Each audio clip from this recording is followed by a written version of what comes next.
Hello, welcome back to this episode of BIP's Policy Parlor. Today I am joined with Professor Judy Grisel from our psychology department at Bucknell. Earlier this semester, she did a presentation for BIP's Pizza and Policy event where she did presentation on addiction and why drug policies fail.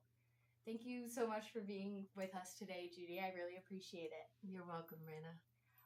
So kind of just to dive in, can you give a brief overview of why you consider the drug problem to be, as you say in your presentation, like another pandemic and the economic costs associated with addiction?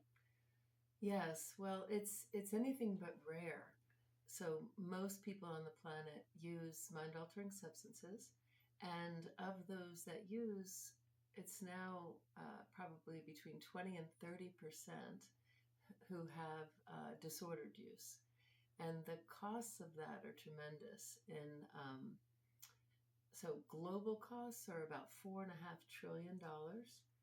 And those are in lost productivity, missing work, healthcare costs, criminal justice costs, early death, accidents. So, yeah, it's taking a lot.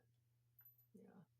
Yeah, and I think we often think of addiction as something just to do with drugs, but as you talked about in your presentation, it can be other things too.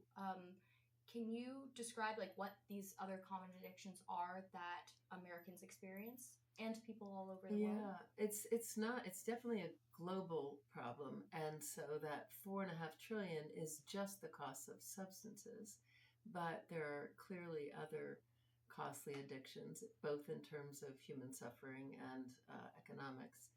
So gambling is increasingly a problem, growing all over the world, but especially in the U.S. now, and pornography, another big problem. And I would say those things are addictive because they're used to help us feel better in the short term, but then they have long-term consequences for our well-being.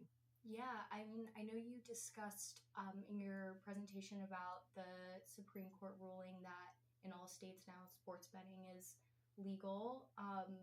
Can you discuss a little more? Is it all states? I don't remember that off the top of my head. I don't think it is Okay, it's necessarily. Well, I can't I would have to Okay. review that, so I didn't.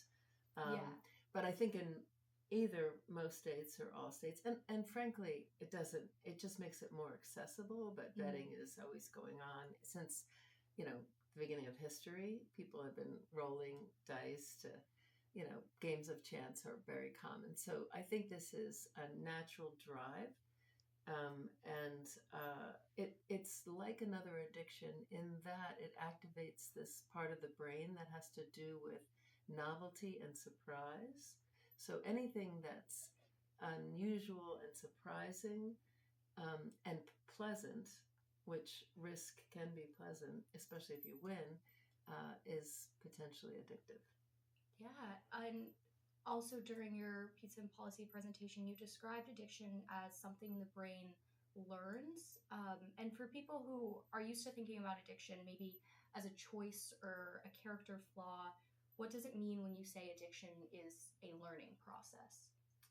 Yeah, so backing up a little bit, addiction is a situation where the costs of your using to feel better outweigh the benefits. So you're kind of in a trap situation where you're, making bigger and bigger risky bets or taking more and more alcohol or cocaine or cannabis or something to try to feel better than you do. So the way that happens, it's a brain disorder, because the brain becomes tolerant to the former, what used to work, a small bet, let's say, isn't really enough anymore. And so then you have increasing consequences. And the reason that happens is because the brain is adapting. So learning is really just a change as a result of experience. And the brain is adapting to the experiences of these powerful stimuli, either in drugs or activities that are addictive, by making itself less sensitive to those. So it's becoming tolerant to those. And then, with enough tolerance, it's even dependent. So, for instance, if you took a drug to help yourself relax and have fun, you would become less and less able to do that to the same dose. So you'd take more and more and more to get the same level of fun. But if you then take away the drug entirely, it's kind of no fun at all. So people who are, have problems with gambling are making increasingly risky bets, and they don't have the money for it, so they're kind of in debt. And it's a good, that's a scenario that's replicated for every addictive substance or addictive activity. Yeah. The brain is changing. I should just go back to the brain, since I am a neuroscientist. Yes, absolutely. So the way we learn is we form new connections in our brain. And so the brain is plastic, or it's malleable, and it's changing as a result of experience. The more powerful the experience, the bigger the change. And these are powerful experiences, so there's a lot of change. Yeah, and kind of going along with that, many people use these substances to feel better in the moment. So why do these short-term boosts, you already kind of talked about, but maybe going more into the neuroscience perspective of why these short-term boosts often lead to feeling worse over time? Like, how does that withdrawal specifically increase that worsening feeling more than if you were using less? Mm-hmm. Well, it turns out that we have a sort of a baseline neutral state of feeling. So you have a way that you feel normal. I have a way that I feel normal. We might not have the same level, but that's our baseline. And the brain is sort of comparing any event or stimulus to that baseline. So if something good happens, like it's your birthday, or something bad happens, like you don't get into the law school you want to go to or something, then you feel up or down relative to that baseline. So in other words, the brain is constantly experiencing things as in reference to that baseline state. Well, drugs and addictive tendencies, so let's say porn addiction, that makes you feel really good when you're looking at this. It's definitely stimulating and arousing and pleasurable. But when you get that pleasure, the brain is going to return you to the baseline. It's going to make sure that you maintain that baseline. And this is a fundamental principle of how the brain works, in that it keeps that baseline. And there's a long history of psychology on this, and now neuroscience, that shows even if really good things happen, like you win the lottery or something, you're not going to really be any happier. If bad things happen, you're not going to be any less happy. We just are sort of have our natural state. And so if you take drugs all the time, in order to ensure that you stay at that stable state, the brain compensates for those. It produces the opposite state so that you kind of come out in your neutral, even state. And that's the adaptation or the learning that we're talking about. Interesting. Yeah, and kind of as you already touched on, addiction has existed across cultures for thousands of years, even more. And what makes... So no, I should have said addiction has not, it's been very rare in our ancient history. Addiction's not common. Using is common. Okay. Can you explain more of the differences between the two? Sure. So it is really normal to want to change the way we feel and to use plants to do that, or sex, or, food. There's a lot of ways we try to make ourselves feel better. And that is a perennial tendency. So even before humans were humans, Neanderthals were taking substances just to feel better. It's normal. What happened in the past, though, is we couldn't get really potent substances, right? They were coming from the plants. They weren't purified. They weren't in high concentrations. They weren't synthetic, for sure. So they were not as strong. And they were also not as available. You had to kind of resource those slowly. And finally, the third thing that was very different in our past is that most of the using happened in groups. So it would be to celebrate a harvest or a birth, or so it could be a kind of a community event, passing the pipe in a spiritual kind of a setting. So it was kind of limited. Today, people are able, pretty much everybody on the planet is able to change the way they feel with something on their phone, or something, some substance that's very potent and pure, all by themselves, down in their bedroom with the door locked, so they can be alone and they can get much stronger stimuli. So as a result of technology, we have much more potent substances and activities. Yeah, and I think that was a great explanation, because I think a lot of people think of almost usage and addiction almost as the same thing, because I think, I don't know, they kind of just go in the same conversation, and that's really great that you specified the two. I really appreciate that. Yeah, again, only maybe 20% or 30% at the most during certain times of people who use regularly have a disorder. And the disorder is characterized by basically withdrawal when you don't have it. So now you don't feel normal when you don't have it. So instead of adding a little icing on the cake, it's the cake. Yeah. And would you say that maybe isolation and stress and other things that have kind of come about maybe more in modern times as well with the use of technology has also impacted the kind of addiction and this another pandemic drug problem that you call it? Yeah, so it's a pandemic, just to clarify, because it's so prevalent everywhere. Yeah. Right? That's the definition. So it's increasingly prevalent. Yes. I think that there are two main reasons that addiction is increasing.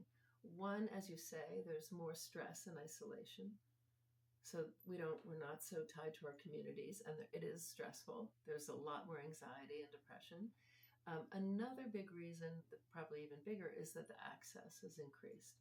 So our ability to change the way we feel is, basically at our fingertips all the time. And so, let's take an example of the pornography thing. I think that's a good one. So sex was always rewarding. People always participated in sex because it feels good, right? And it's interesting. And the way that happened was usually pretty awkward, especially in young people, right? So you would have to meet somebody, you'd have to learn to hold hands, you have to do the kiss. I mean, it's sort of slow and clumsy. That's so different from what you can get on your phone, on Pornhub, let's say, which is not slow, not clumsy. It's very potent. And so because of that huge difference, the brain is going to adapt much more quickly. And for instance, we know that people who consume a lot of porn don't enjoy sex as much, real sex, because they get this tolerance and withdrawal, so this insensitivity, because the brain is adapted to those stimuli. So when that happens, then you have a disorder, because you can enjoy your real life. Or like if you're drinking a lot, I can't enjoy going out. I'm too tense and anxious unless I am intoxicated. Then I have a disorder. But if you're just, you see the difference? Yeah. Okay, good. Yeah. And kind of going off on that, like you discussed in your presentation that a lot of young people specifically are facing these higher rising levels of anxiety, depression, and substance use. What makes adolescents uniquely vulnerable to addiction compared to adults? Yeah, so two reasons. The biggest reason is that they're better at learning everything than adults are. Young people have brains that are oriented toward being reshaped. So when you're less than 25, and especially between puberty and 25, there's a huge amount of remodeling happening in the brain. Things are being organized. After 25, there's changes that can happen, but they're relatively minor. It's like, building the freeways versus, sweeping a cul-de-sac in a way. So very different. In both cases, you can learn, but because your capacity to learn is so much greater when you're young, the brain is in this stage of being remodeled, it's kind of in a critical period, then addiction is more profound. The second reason is that adolescents are primed to take risks and to try new things and to be a little reckless, kind of because of the way their brains are organized. So they have certain structures that are kind of wide awake and other structures that would kind of inhibit those reckless behaviors that are not quite online. And so their brains are made so that they're going to be kind of making poor choices. Where you might say when you're 30, geez, I have to work tomorrow. Probably not a good night to go out. When you're 18, you might say, well, I don't really have the capacity to think about it in that way. The immediate draw of spending time with my friends and partying is stronger. Yeah, and kind of to wrap up, many governments have tried like criminalizing drug use and offering harm reduction programs. From your perspective, as you discussed in your presentation, why do these approaches fall short? Yeah, it's a good question, especially now that we're, again, have a new level of trying to do these interdicting, to stop the drug flow. So, there's supply and demand. I do not think we're going to be able to reduce the supply, for one thing. So that's one reason the war on drugs doesn't work. We never have. And as we see that when things get more potent and they're synthetic, you can make them in your bathtub. You don't really need to bring things that far. So that's pointless. But the bigger response there to the war on drugs is that punishment doesn't work. So we're not going to stop the flow in. I just can't imagine. So if we can't stop the flow in and then we're going to punish people, and that's part of the war on drugs, people don't really learn by punishment very much. It's very hard to teach them. The other strategy, which is called harm reduction, is really a way of saying, look, you're going to use because you're addicted, your brain is adapted, you can't feel good without it, so you kind of need this. So let me help you do that in a safe way. And I think that there's no evidence that it's reducing overdose in the long run or deaths in the long run. So it saves people short term, but the evidence is not very strong on that.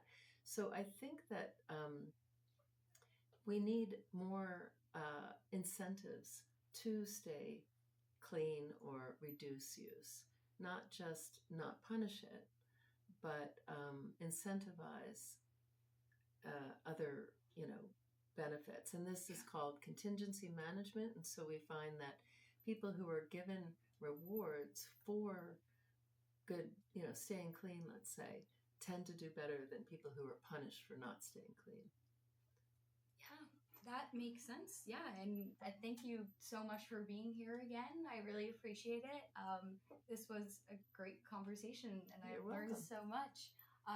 For more episodes, tune into Bucknell Institute for Public Policy, BIP Policy Parlor on YouTube and Apple Podcasts. Thank you. You're welcome. Bye.